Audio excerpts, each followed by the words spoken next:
एक समय की बात है। एक छोटे से गांव में एक लड़का था जिसका नाम था समीर।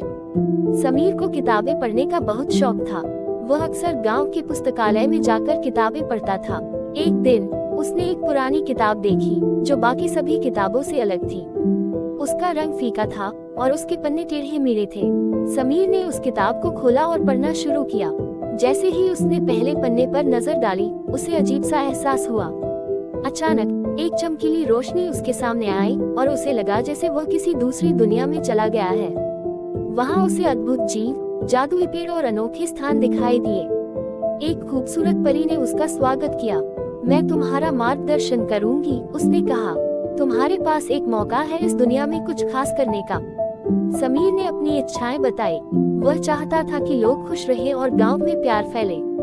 परी ने उसकी इच्छाओं को सुनकर उसे 3 जादुई वस्तुएं दी, एक फूल, एक पत्थर और एक छड़ी। इनका सही इस्तेमाल करो, उसने कहा, लेकिन ध्यान रहे, इनमें जादू केवल तब काम करेगा जब तुम्हारा मन साफ हो।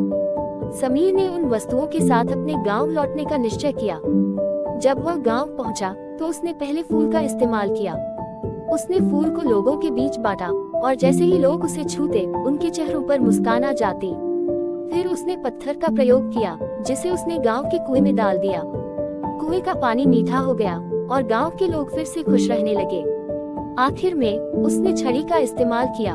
उसने छड़ी से अपने दोस्तों को इकट्ठा किया और कहा, हमें मिलकर गांव को और सुंदर बनाना है।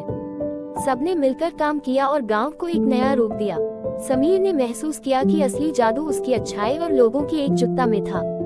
किताब का जादू उसे सिखा चुका था कि सच्ची खुशियां अपने लिए नहीं, बल्कि दूसरों के लिए जीने में है। इस तरह समीर ने अपने गांव को एक खुशहाल जगह बना दिया और उसकी कहानी पीढ़ी दर पीढ़ी सुनाई जाती रही।